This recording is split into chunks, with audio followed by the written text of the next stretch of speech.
Hey everyone, welcome to our live stream and our spaces today. I am so glad that we're doing this. Today we're going to be discussing NIM, both the token and the mixnet, and why Edge decided to integrate it. I'm a big fan of NIM. I actually use their product, and I'm so excited that Edge now has incorporated it into the Edge wallet. So this is going to be a really great conversation today about network level privacy. And this is pretty also exciting. NIM is actually offering a free month of the NIM VPN to a few lucky Edge users today. And we're going to be choosing a few people later. We'll talk about how to qualify during the Q&A. So stick around for that. That's really exciting. And today I'm going to be joined by the co-founder and CEO of NIM, Alex Roussel, and Paul Puet from Edge, who is the CEO and co-founder. So thank you both for being here today. So before we dive in, I would just love for you guys to introduce yourselves and give a quick background. Alex, why don't you kick it off? Okay, I'll start. So I'm Alexis Roussel. I'm CEO of NIM Technologies. I'm in Switzerland.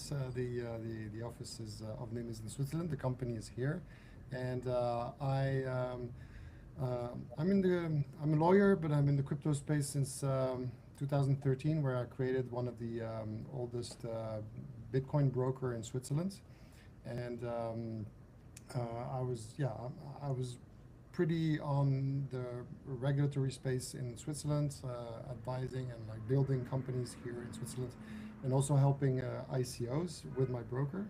And this is how I met NIM. Basically, NIM was making the first funding round, and I met Harry, and I was helping with my broker setting up the initial company. And so at one point I switched and I joined NIM. And on the side, I'm also like a digital rights activist. I write about digital rights in Switzerland, and I even managed to change 2 constitutions here by adding new digital rights in the local constitution. So it's an active political work here in Switzerland. And hopefully, and one of the big theses I have, which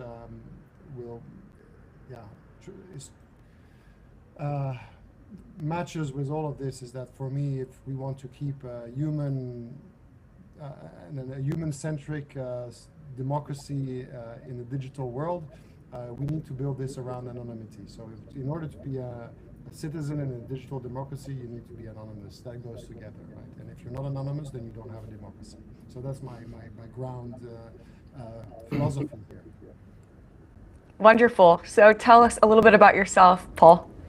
Thanks a whole lot, Bree. So for those that may be new to some of the stuff that I've been a part of in the cryptocurrency space, I got involved in 2013, immediately jumped into the bandwagon of founding a company, what is now Edge, originally Airbits, back in 2014, with the mission of achieving a lot of the goals that Alexis had mentioned in digital sovereignty, privacy, freedom, but really bring it to, I mean, everyone says bring it to the masses. I like to say bring it to the people that don't even care about it. Right? That's when you really achieve the masses, as opposed to just the people that would listen to this live stream spaces. And so we co-founded Airbits at the time, with a focus on payments in Bitcoin, merchant adoption, actual utilities, which is still something I very much care strongly about. And then our company had pivoted in 2018 to build out what is now Edge, still with a strong focus on privacy, utility, but of course being much more multi-asset, and realizing that the current utility of cryptocurrency still is somewhat of a speculative tool right now. And so with the multi-asset capability, we incorporated a heavy amount of DeFi, exchange functionality, staking functionality, but with the core ethos and differentiator being that we try to hide the complexity, especially of key management. We want people that would normally use a Coinbase or a Kraken and not a self-custody app to be using Edge. And I'd like to say I'm proud to have known Alexis for quite a number of years, since about 2014 or 2015. And I love one thing about your history, Alexis, is that you're one of the few people that, I mean, if not the only person I know, who's crossed over from a very regulatory side of cryptocurrency, operating a brokerage where we had actually partnered with his original company, Biddy, to allow people to buy and sell Bitcoin in the vast majority of Europe. And with very little to no KYC, and crossed over into a very private side of cryptocurrency, building a mixnet. I usually see people that when they're on the regulatory side of exchange and, to some degree KYC and bank, compliance, they don't really ever cross over, you know. And so excited that you had done that, and excited to have known you through that transition and to continue to partner with the products that you're building, Alexis. So this is awesome. So That's a little background. the side story, the small story. I mean, you kind of mentioned it, but like the partnership we did back then, it was really cool. I mean, it was like early. You still had Airbits, and Litty also was like my old company. I'm out of this, but it was all clunky. But what we were focusing was on allowing people to on ramp and off ramp without KYC. So that was the key thing. It was already like privacy and anonymity was already like a theme.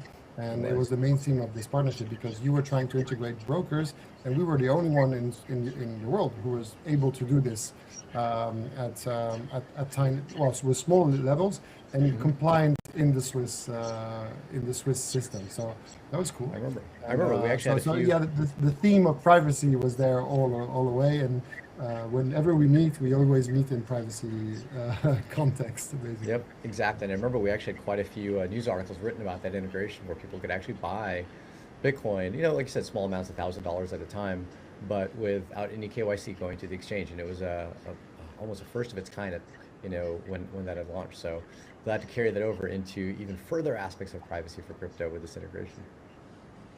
Well, it was amazing hearing about both of your guys' backgrounds and how you guys are coming together again. So Alexis, I would love to ask you just a few questions about NIM. First off, what is the NIM mixnet and how is it different from a standard VPN or even Tor? Yeah, so first we see the NIM mixnet as a privacy infrastructure. So it's a network of computer that together work, they collaborate to provide anonymity to the users, right? And there's several.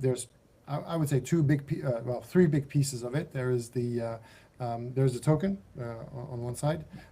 There is the mixnet, and there is the ZK NIM, which are the zero knowledge proof, and basically. So the mixnet itself, so on this infrastructure, basically we built a product which is called the NIM VPN, and this NIM VPN is actually it has two functions. I can like choose part of the privacy infrastructure to make two sub product. So we have one product which looks like a VPN.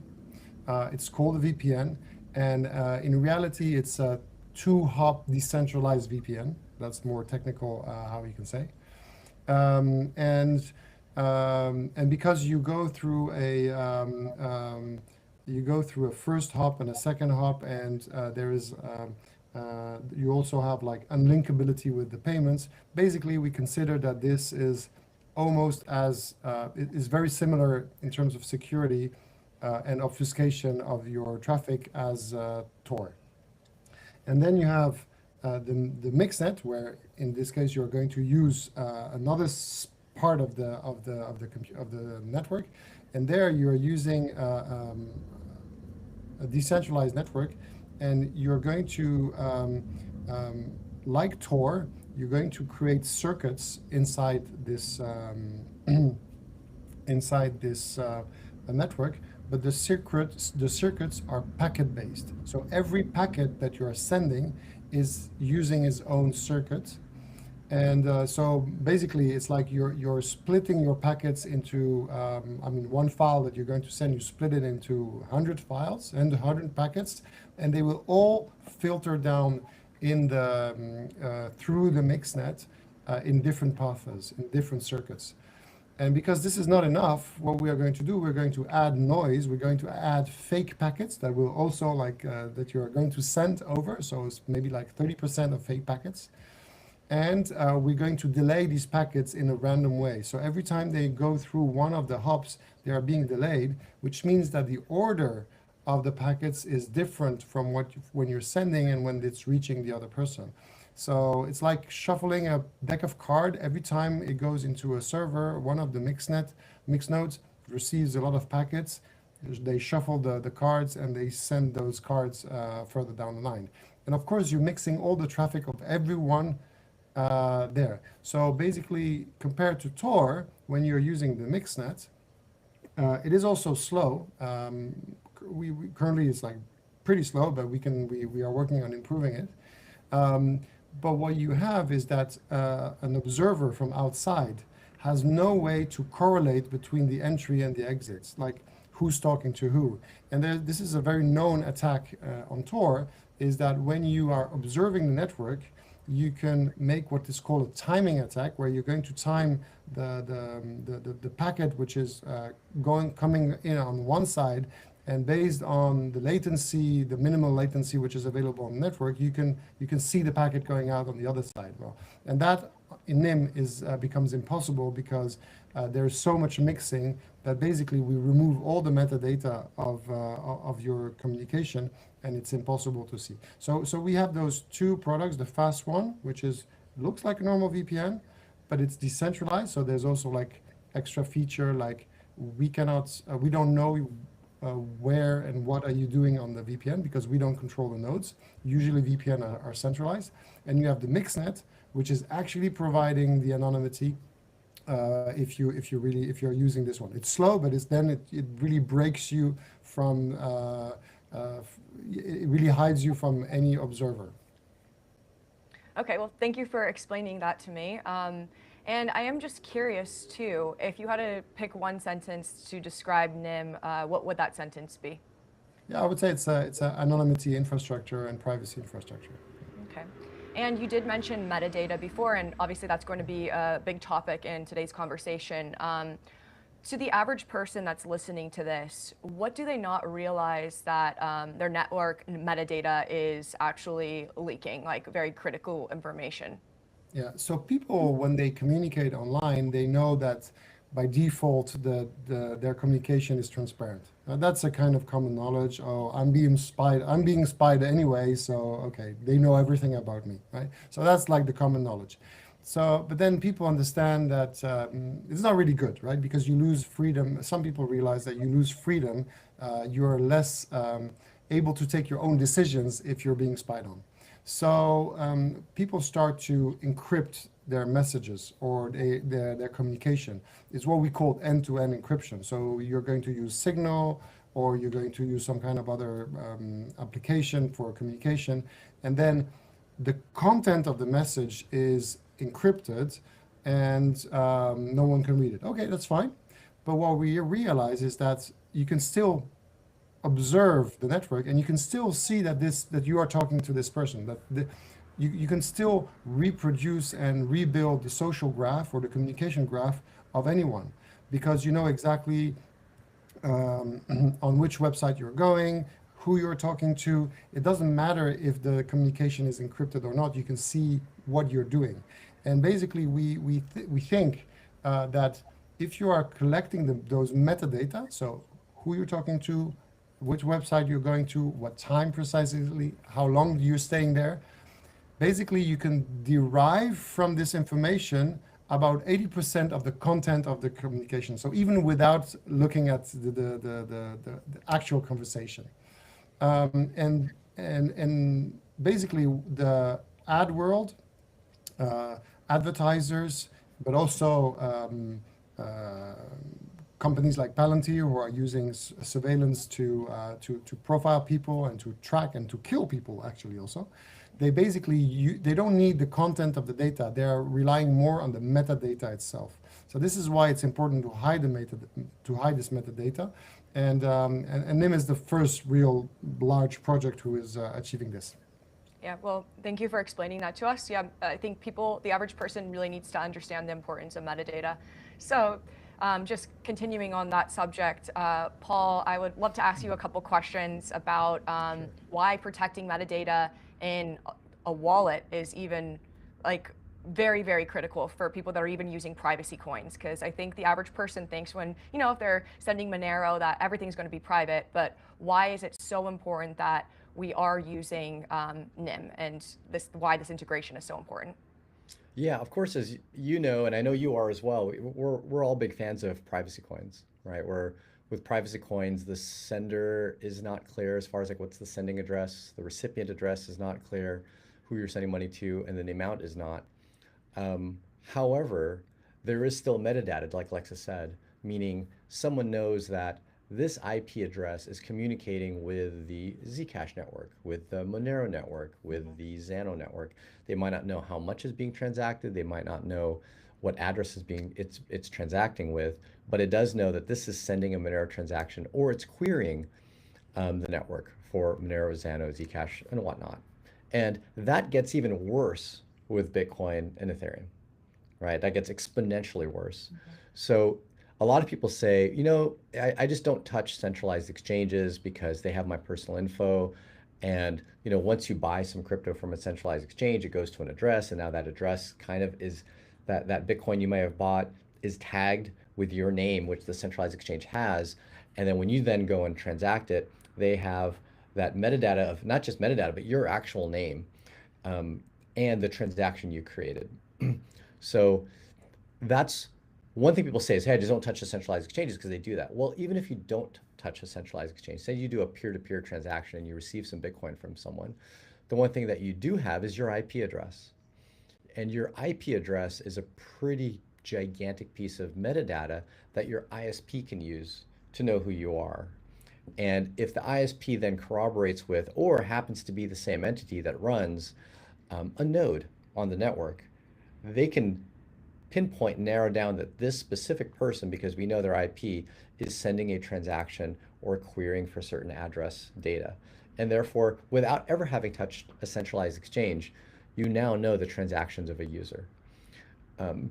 NIM fixes that, right? By basically obfuscating the fact that this IP address is interacting specifically with a specific server like an Etherscan or whatnot, because it can't see the destination, right? That, by everything going through the mixnet, my IP just is sending out encrypted traffic onto the mixnet, and only a final node after everything comes together sees that that went to, for example, an Etherscan server, but that doesn't know where it came from. So much like we say in privacy coins, we want to obfuscate the sender and then we want to obfuscate the recipient. In the mixnet, the recipient doesn't know the sender doesn't know the recipient, and no one in the middle knows both either. That provides the level of privacy that you really need to achieve, kind of true privacy in a cryptocurrency, and also to greatly elevate the privacy of the very unprivate coins, right? So I think it really completes the loop. It's a piece in crypto that we've been looking at since we first launched Airbits, even before we had met. We wanted to integrate at least Tor, because at the time that was really the only decent option, but we know it's incomplete, but it was we call it a better than nothing option. We wanted to do that, but the technology was very difficult to integrate, especially in a mobile app. For those that had used Tor way back then, you had to launch like 2 different apps. You had to like launch an app on your phone, and then you made your wallet, and you had to punch in like proxy addresses and ports, and to go from one app, your wallet, into another app, the proxy onion router, and then out to the network. And then you had to actually connect it first before it would actually work. All of that really bucked our ethos of let's make privacy default and also make it invisible, where you don't have to do anything. And NIM really brought about what I'd call that more invisible user experience, because they built a great library that can be integrated directly into an app, where for now we still have to turn it on, right? Because it is, as Alexa said, it's slow, so we don't want to impact everybody with it yet. But it's push of a button, stark difference from install a different app, launch the app every time you want to connect, and make sure you copy and paste the right port number into your app. That is what I call like a dead product. Like, we're not shipping anything like that. And so they definitely achieved on some levels of networking, because networking can go through different paths. They at least accomplished it for one of the main paths that we need in our app. And that motivated strongly the integration into Edge, which is where we're at today. Amazing. Okay, well, now that everyone has a basic understanding of what a mixnet is, let's just talk about the NIM token a little bit and how this fits into everything. So Alexis, I'd just love to ask you a couple more questions. So the NIM token serves as a utility currency that powers the NIM VPN. Can you explain that process a little bit? Yeah. So the this privacy infrastructure is a kind of like a big cooperative of people who are bringing resources, their own resource, a server, and they are participating in this network, right?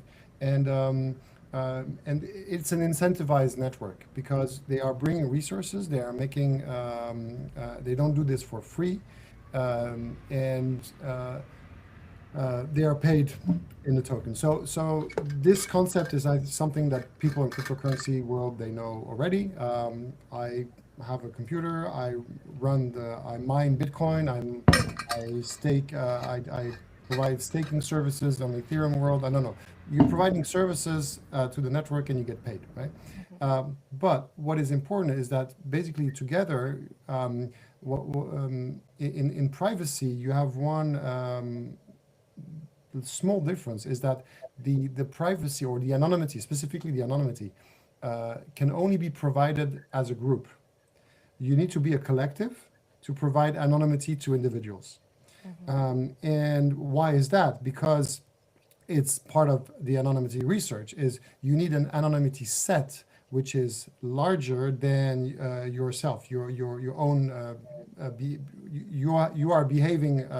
You have a digital footprint, and you need to hide within a set which is much bigger than you, right? And if you're too big, then we can see you, right? So you need a large number of operators and a large number of users, so you can hide in there. And we add some noise to make sure that that also like creates some fake people in the network. So the token will allow you to purchase those the access to the NIM network, and and basically the value of the token is basically how much does anonymity cost in terms of like all these servers which are here available for you.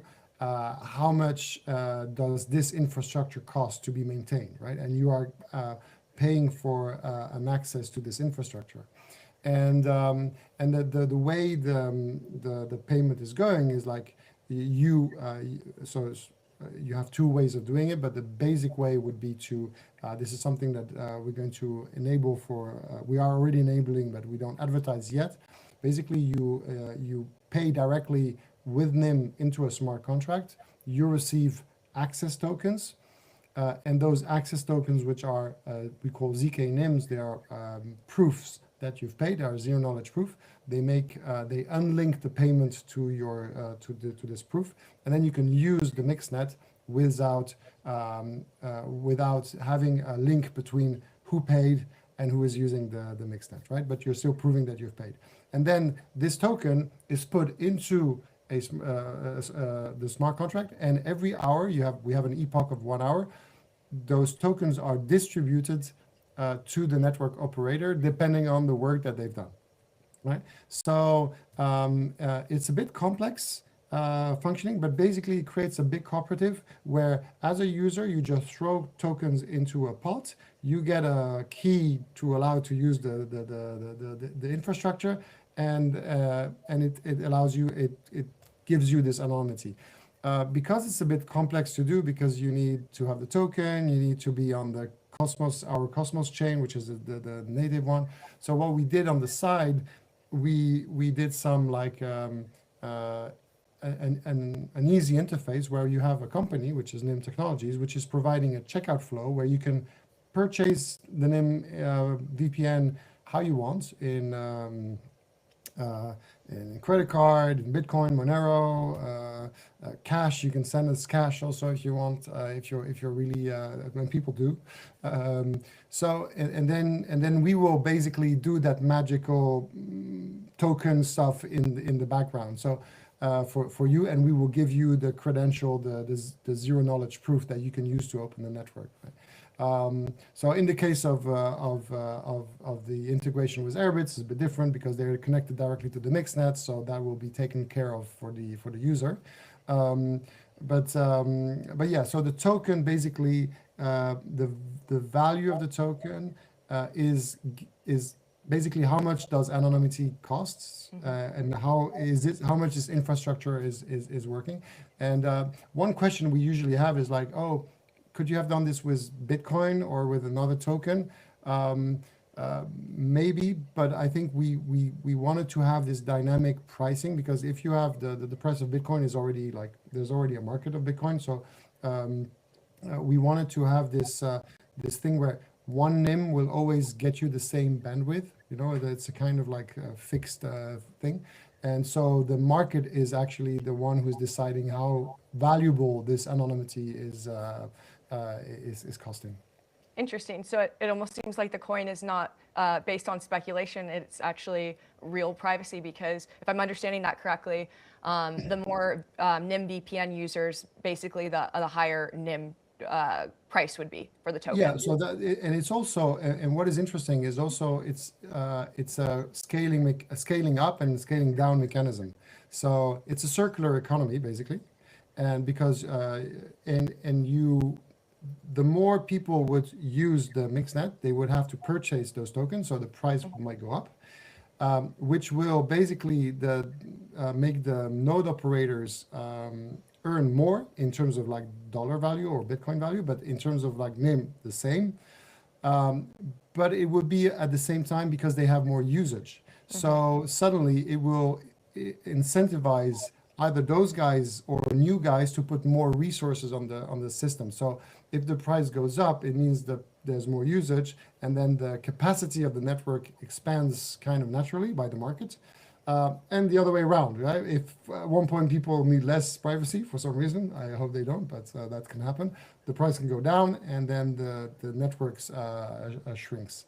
And at the same time, well, what we also did, we also put a pool.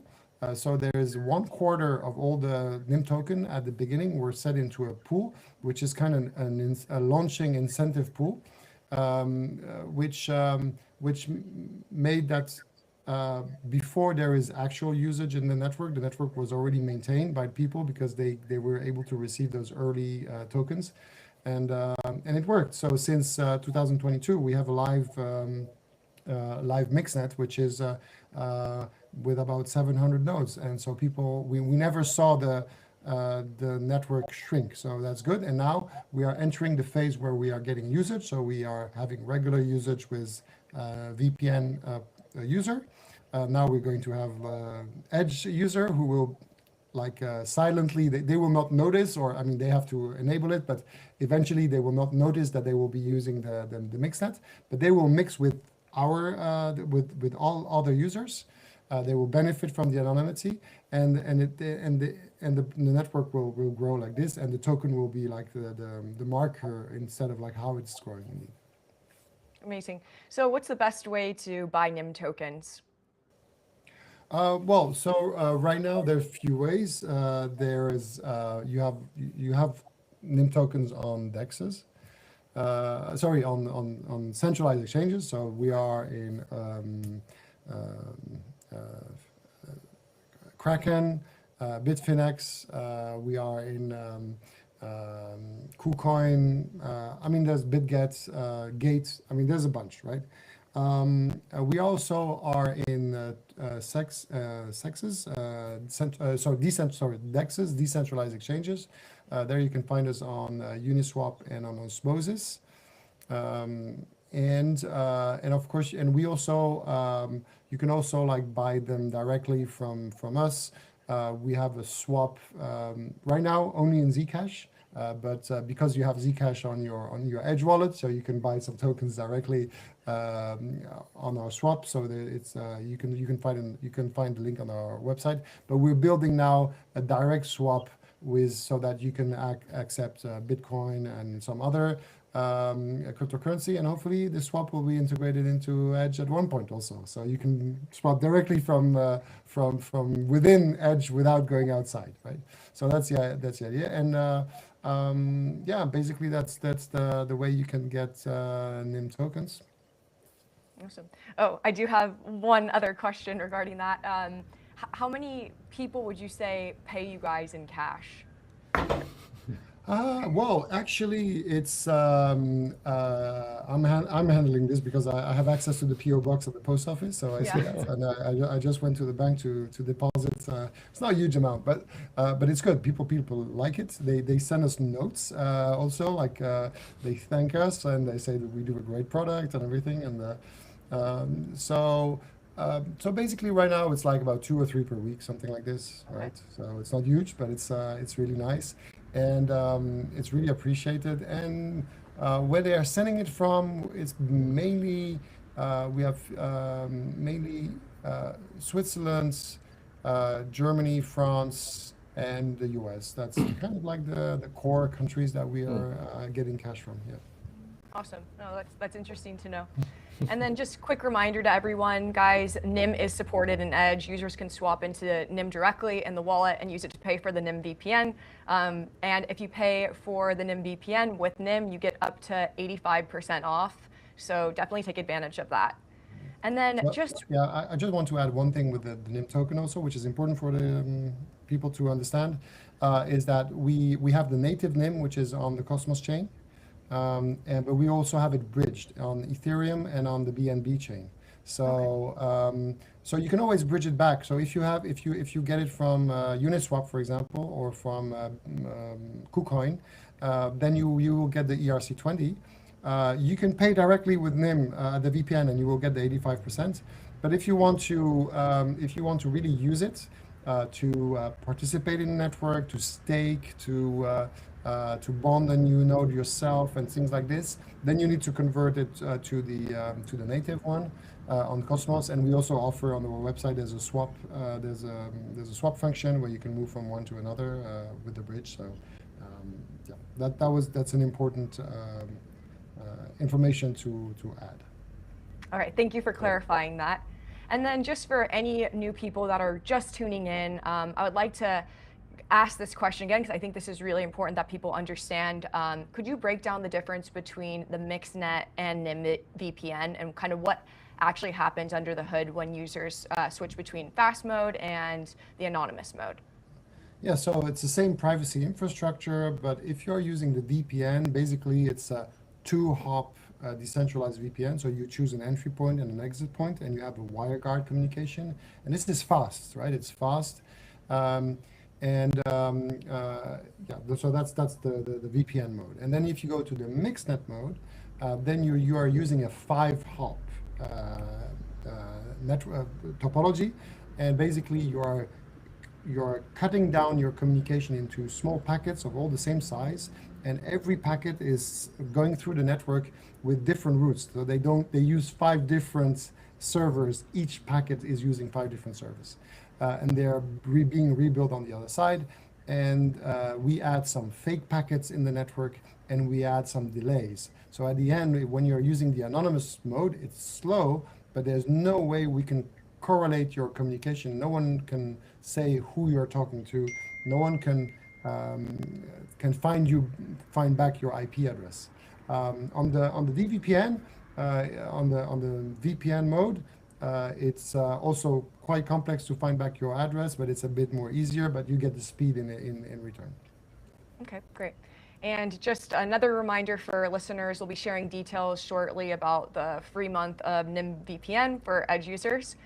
So let's bring this conversation back to Edge for a minute. So this question's for you, Paul. I guess what motivated Edge to integrate NIM? I know you talked a little bit in the beginning about how you had wanted to have incorporation with a VPN for probably the past decade.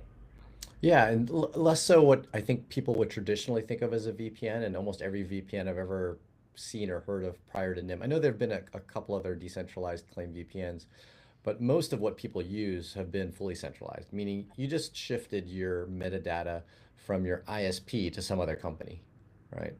Um, and so I think the benefit has been fairly minimal, generally speaking, for the average VPN. We really wanted to incorporate something akin to like a Tor or the MixNet, right? Or even just the VPN by which NIM calls their VPN, which at least is a two-hop network, which far, far exceeds the privacy of a traditional VPN like Nord, and whatnot. So we've been wanting to do that. And I think what really, really made it interesting, and this gets a little technical for those that aren't, aren't developers listening to this, is actually the software that NIM built, the library that NIM built for integrating into an app. Right? I think that was really one of the key things. And I remember I myself said, that actually looks pretty feasible. Let me see if I can get a packet sent, like a little message sent over the network in a very, very bare bones test app. Not an Edge itself, but just like a little app that kind of mirrors what Edge would do. And I think we had a developer try it not quite a year ago, but quite a while ago, like something like June or July, and hit a few problems. But the NIM team was on top of it, right? I got like what I call like the Batman red phone to Harry, and Harry's like, crack the whip. Who do I need to talk to, right? Who needs to fix what's wrong with Edge, right? What Edge is coming up, what Edge is running into, and yeah, the whip got cracked. We saw patches hit, within a few months. There were new things to try. And then we finally sent a successful packet using this specific library, which made it very easy for us to integrate. Um, and so once we saw an actual, network call, and this was actually a cryptocurrency network call that we were trying, like, hey, let's actually go to a node and just send a little message. Once that was successful, I said, wow, this was something that we had struggled with when trying to integrate Tor. The work was going to be tremendous, and I remember, like, I also personally had tried doing the research on what it would take to integrate Tor, and it wasn't impossible, but the effort involved for the level of privacy we would achieve just didn't feel like it was, the ROI just didn't feel like it was there, right? A ton of effort, a bit better privacy, not a great user experience. And so I think it was that balance that really made me feel like, oh, NIM is sufficiently interesting to us. And hats off to the team for putting together the mixed fetch library.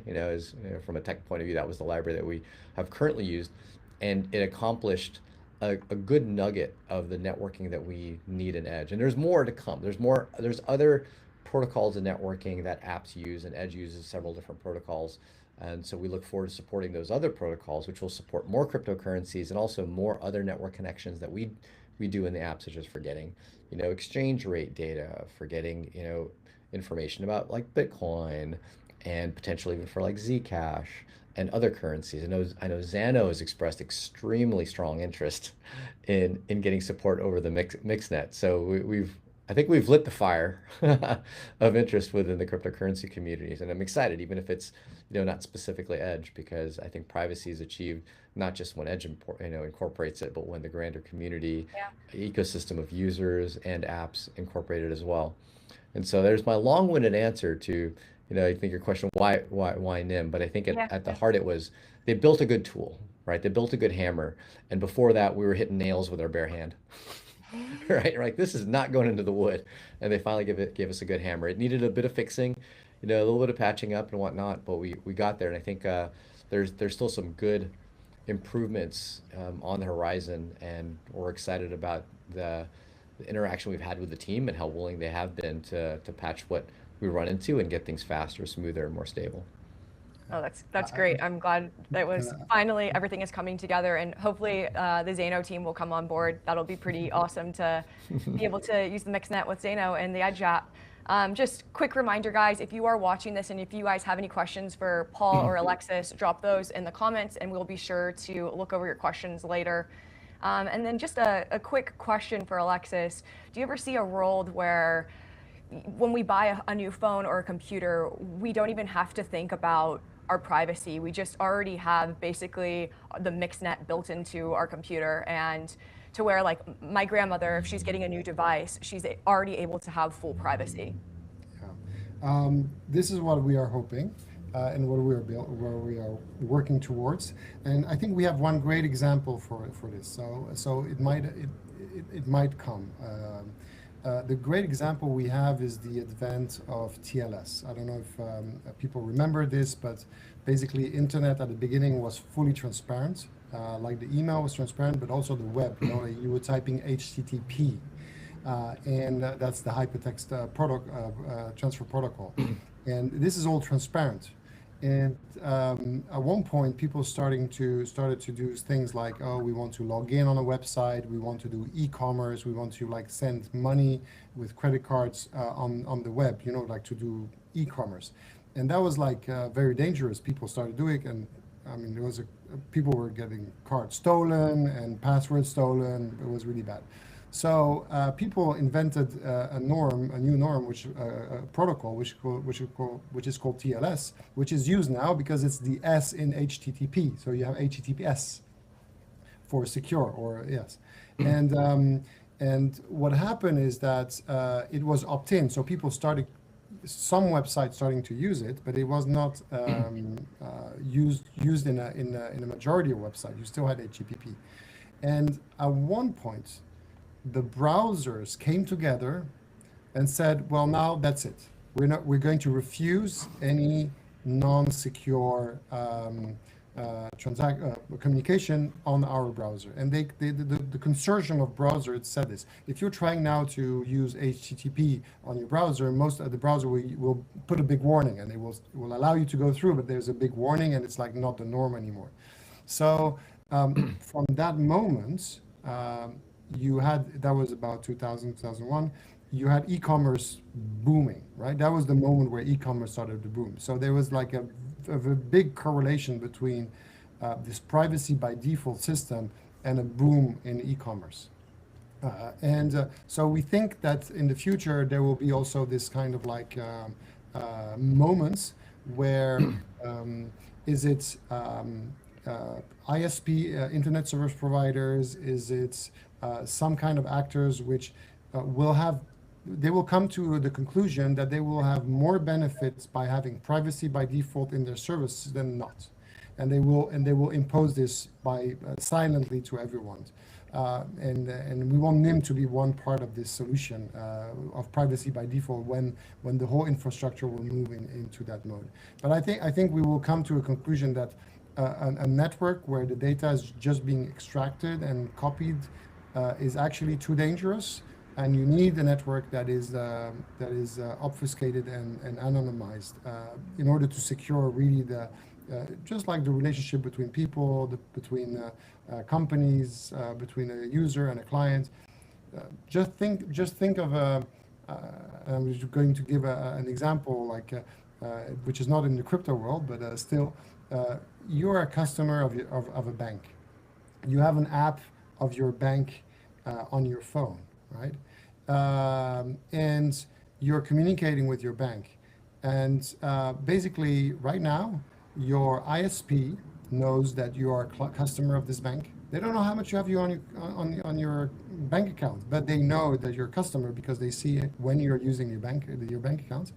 But also Google or Apple, they know because they have those ads systems on your phone, and they are sending notification to ad providers which are building up this information. They know exactly who they are. And what can happen, so for the user, your data being sucked out, but for the bank, it's also a threat because Google or Apple can come one day to see the bank and say, well, we know you're a customer better than you know him yourself.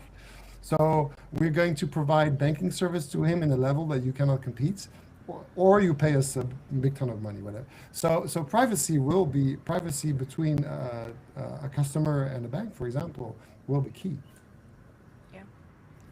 Yeah. I've long had that thesis as well, but in the cryptocurrency side, where the boom of, you said e-commerce, right, happened when we finally implemented privacy by default at the HTTP layer, right? HTTPS, SSL, TLS.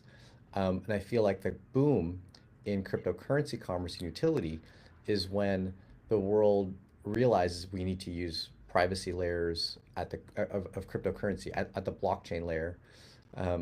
And so when a Monero, or even if it's for the Bitcoin Maxis, BTC, Exxon, Zano, become the defaults, they become accepted, they become put into the point of sale systems, that's when I feel like, yes, we'll have that boom in utility, because all of the skeptics that say, well, I don't want to send my USDC to a cafe because there goes my whole balance and my transaction history. If anything, for just physical threat, right? I don't need the shop knowing how much money I'm walking out of the shop with, as well as the competitive B2B threat that Alexis is talking about. Um, I think we've underestimated how much we're hindering in our economy and utility by not having privacy. And so I'm hoping that that example you gave, Alexis, it rings true on multiple levels, both at the network level and as well as the blockchain level. Yeah, absolutely. I could see in the future even having some type of fully like private browser. I know Brave is great, but it would be interesting to see if like a mixed-net could be incorporated with that. I don't know, just in the future. Who knows? Yeah. Um, Who knows? Something's cooking. Yeah, Something's cooking. I'd be shocked if the NIM team hasn't at least knocked on a few doors, Yeah. you know, or started forking some open source code. Well, it would make sense. I don't know. Yep. So for users listening who want to try this, who want to have this feature enabled in the Edge wallet, can you walk us through that process of how to enable that, Paul? Yeah, super simple. Two different ways. If you just go to settings, which has that like the little hamburger button, the three bars, you go tap that on Edge, and there's a settings button. There is a privacy settings row that we just added, and with that, the only privacy setting we have is NIM, really, and it will show all the different blockchains which are compatible with NIM, and you can choose which ones you want to enable, and it's going to enable it for all of the wallets on that blockchain. And as Alexa said, be forewarned, it is slow. And it also will get slower the more chains you are enabling. And so you can enable it for like Ethereum, for Cosmos chains, for the NIM blockchain itself, as well as for Monero. So right now, consider it like, hey, pick your favorite most used, enable it for that, then see how it operates, and send us some feedback. Because it's not on by default, know that that's the North Star. That's where we want to get to. In order to get there, we'd love to hear from people. Let us know what you run into. Are you, running on your 5G network, LTE, your home Wi-Fi? Just to give an idea of like what's the network topology, where things start going wrong, which chain is it that you have enabled if you do run into problems. Hopefully it's just smooth and you're able to use it, and great. Give us a thumbs up as well if that's your experience. But yeah, that's one way to do it as well. If you're in your wallet, so say you tap on, your Ethereum wallet, there's three dots at the top right. You can tap on that and you kind of go to the settings for that wallet. You can enable the mixnet for that specific chain, and then it'll enable it for all the wallets of that specific chain. You can't enable it for just one wallet of a chain. It'll have to enable it for all wallets of a specific chain. But yeah, that's it. And then that persists when you log out, log in, uninstall, reinstall. You'll always have the mixnet enabled for that chain. And yeah, it's improved substantially over the past couple months, and we're excited to where we get, where we get the network to in the next few quarters. No. Oh, there we go. Privacy settings. That's it. So why do you think it's important that privacy, infrastructure, self-custody, and real usage all live together? This Why could they be all for live both, together? like, So, both of you guys to answer this. You can go first, Paul. sure. I think why they all live together. It's if they don't all live into what you are using, then it's fragmented. Then it's a fragmented user experience. It's kind of like what I had mentioned when we first looked at integrating Tor. The most common use case for Tor in a mobile app was another app. And so it was another app I had to install, another app I had to turn on, and another app I had to connect to from the app that I wanted to use it with. And that fragmented experience means an order of magnitude less people using it. So it having to live together is much like, for example, Monero and its blockchain level privacy living inside the chain, and it being the default of the chain. If it's outside of the chain, such as at the wallet level, which is very common for a lot of Bitcoin layer privacy, like a lot of the mixing protocols that are on Bitcoin and stealth address protocols that are on Bitcoin, they're kind of separate. Even though they might be in the app, they're separate from the protocol of the chain, which means you have a lot of fragmentation. One app transacting in Bitcoin might not be able to transact privately with another app transacting in Bitcoin.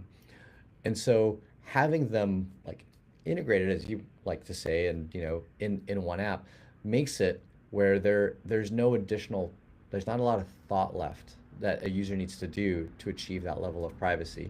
And like, even though we're still one button away from a mixnet being enabled, you're not having to jump through different applications. And our goal is to remove that button, at the end of the day. So I think adoption is probably, at the end of the day, the answer to your question. by keeping it in one place, you just simply drive a higher level of adoption. Without that, you're relegated to some of the cypherpunks, that are building with, their black hoodies, as Alexis has got on, right? The cypherpunk black hoodies, but then not everybody else, right? So that's our goal. Alexis, would you like to add on to that at all? No, it's I Okay. totally follow there. Okay, great. Well, let's see if we have any good community questions. So guys, if you have any questions, drop them in the comments. I will check out what they're saying. Let's see, community. If you guys have any community questions. I'm gonna check on Twitter.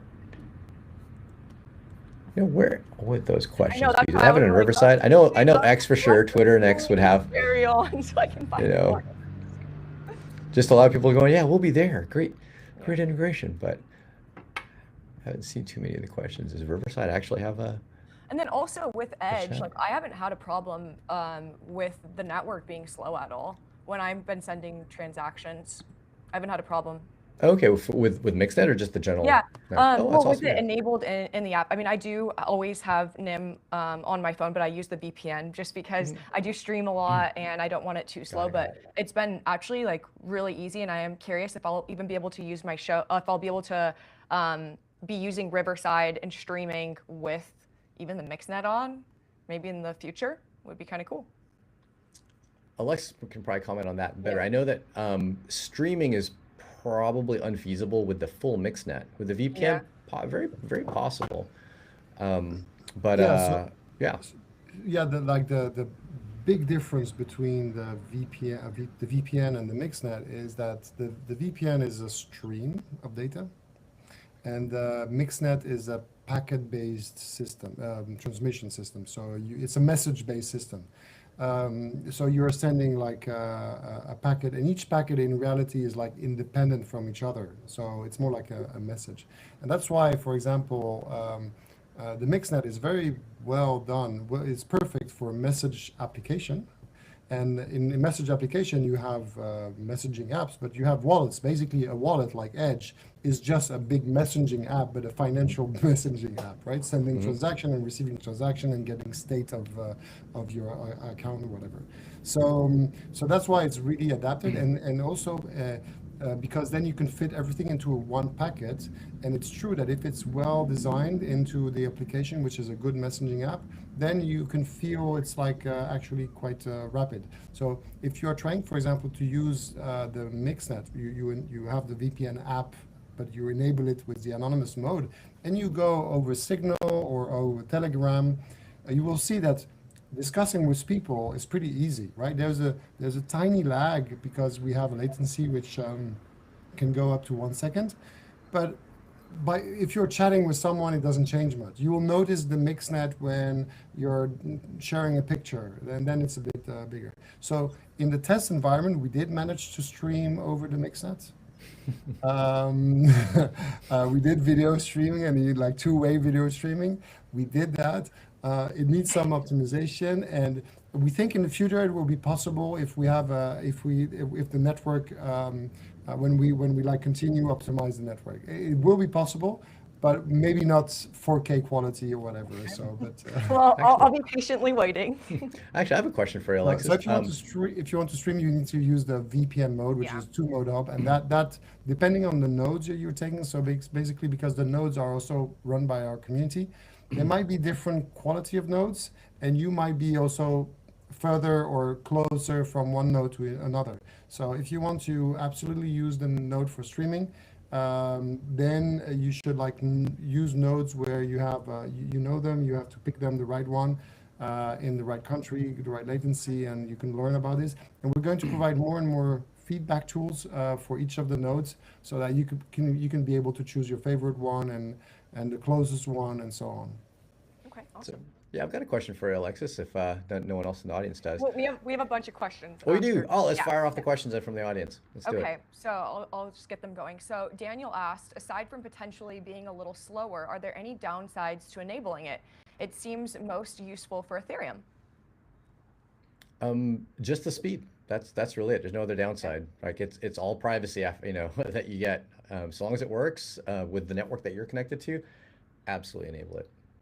Okay, and then Goldscal asked, does paying for NIM VPN with something like a credit card or Bitcoin break anonymity, at least to connect the payer to the product?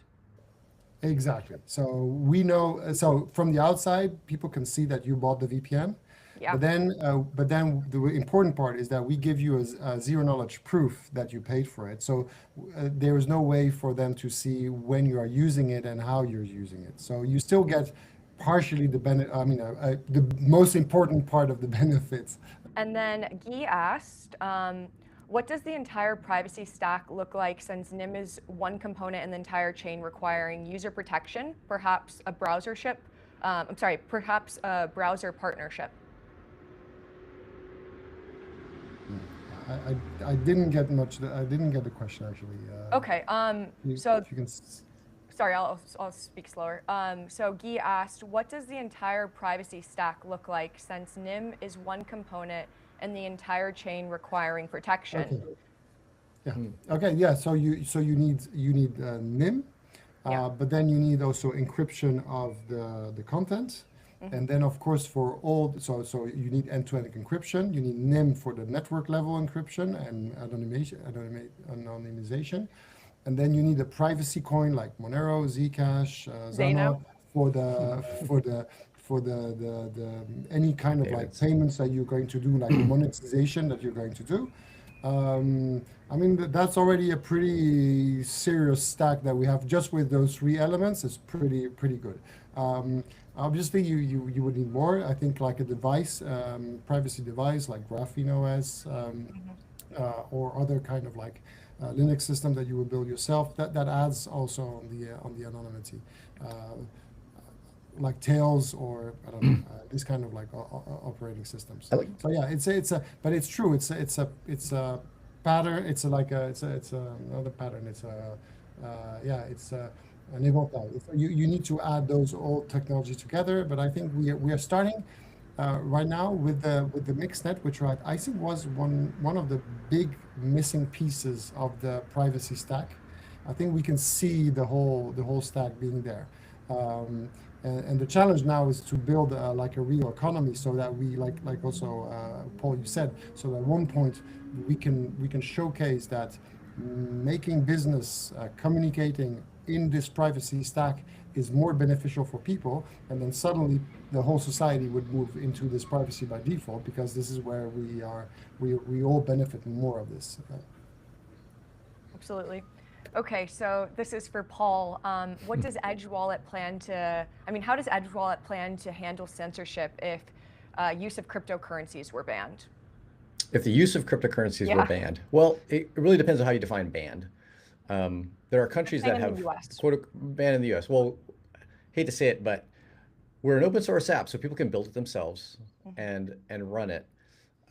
It would remove some of the functionality that we obviously provide, such as like the encrypted backup, right? So the bare bones UI of being able to send and receive and whatnot would function, but yeah, we would have to have a gun to our head, and therefore we would not be able to service users in whatever country that it is banned. There's not a whole lot that we can do about that from the viewpoint of being a company that is building a product. To kind of expand on that question, though, is one of our missions is to make it very, very, very, very uninteresting for countries to ban. How do you make it uninteresting for countries to ban? It's a multifaceted answer. Number one, have more open source options, because if you ban the company, it doesn't necessarily ban the app from being run by somebody who could build it, especially who the countries consider nefarious actors. Those are the ones that are most likely to just build it themselves and run it, right? And there's a good handful, and there should be more. More apps should be open source, because in a way it also protects them from getting shut down. Because even if the company is shut down, it doesn't achieve the goal that the country wants in shutting the company down. That's one facet. And then of course, number two, which is the absolute foot gun that we have to give, we have to basically have countries point at their own feet, is to use it. Once cryptocurrencies are being used and the economy is dependent on it, then banning it is just shooting your economy, right? You're just shooting your own economy down.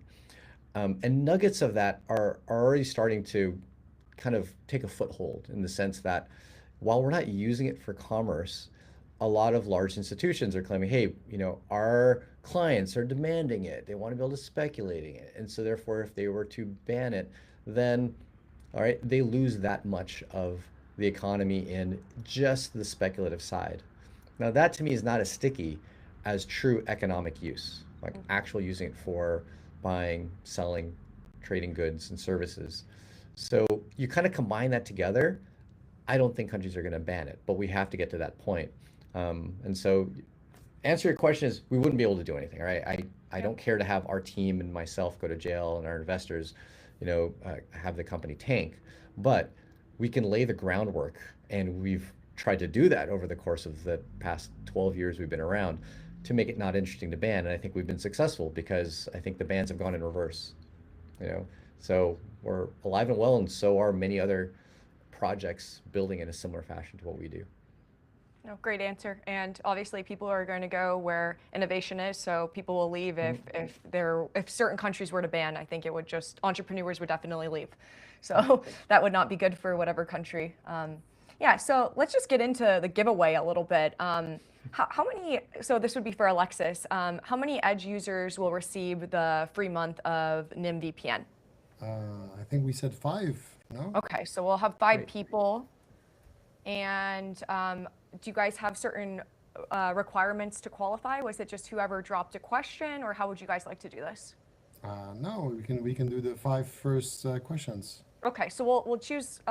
If you left a question, we will contact you, and you will receive a free month of the NIM VPN. Yeah, And yeah, maybe and a small trick, because you receive a voucher, when you enable the voucher, you will see that it will generate a seed phrase, 24 words, and basically this free seed phrase is your login, because the NIM app, the NIM VPN, is actually a hidden wallet because this is basically how it's a it is a Web3 wallet, which is hidden. We just hide this for the user right now, but this is how you log in. And basically this is how we are able to get the benefit of creating an account without an email, without a phone, we don't need you, because you have this key pair and this private key that you have, and you should keep this private key, and your account, your credit, your bandwidth is associated to the public key, which is linked there. So you can always prove that you are who you are, and that you have your subscription. So basically, you copy those 24 words, and those 24 words come uploaded with 1 month. So you just go to the app that you install, and instead of creating a new account, don't create a new account. If you get the code, you log in directly and you paste the 24 words, and you would have access with your 1 month. And we're supported on Android, iOS, Windows, Linux, and Mac OS, and a few flavors of Linux that are working pretty well. And then also, I just noticed this, when you do create an account, how many devices can you have on that account? You can have up to 10 devices. Okay. Wow. 10 devices at the same time. So if you had connected 10 devices and you want to add a new one, you just have to go into your on the interface. You go you log in on the NIM website, and there you can manage your devices and remove the old devices that you don't use anymore, and then you can add your devices again. So you can have to 10 devices on the same account. Yeah, that's pretty awesome. I've never had a VPN that allowed me to have that many devices, so that's a win. I can give a little tip as well for those that may be concerned about having to secure 24 words if you're not really much of a crypto user, but you just want to use the NIM VPN. You can actually import those 24 words into Edge and make a NIM wallet out of them. Ah. Because it actually it's NIM seed. It's a NIM seed, and then you can restore it and get back access to it if you ever needed to. So in a way, it turns Edge into your little key manager for various uses, including your NIM VPN app. Well, that's great. All right, guys. Well, I think we're going to wrap up here in a bit, but I just wanted to thank Paul and Alexis for doing what they're doing. These are two great builders right here, bringing a lot of freedom to our world, especially in these turbulent times. So, yeah, thank you so much. And then just final reminders, definitely enable the NIM VPN in Edge. And Edge is actually the first ever multi-asset wallet to have a built-in mixnet, which is really exciting. So That's super definitely exciting. try it out. Thank you, Paul, for that. Thank you. Thank you guys, making it easy on us. Yeah, and then also remember, if you do sign up for NIM VPN, you can use NIM and receive 85% off at checkout. So definitely give that a shot, and I think you guys will love it. Cool. All right, guys. Well, if you liked watching this today, definitely be sure to share it, like, and follow both Edge, Paul, and Alexis. Cool. And follow Bree while you're at it. A lot of great content on privacy and freedom. Yeah. Come your way. All right. Thanks, everyone.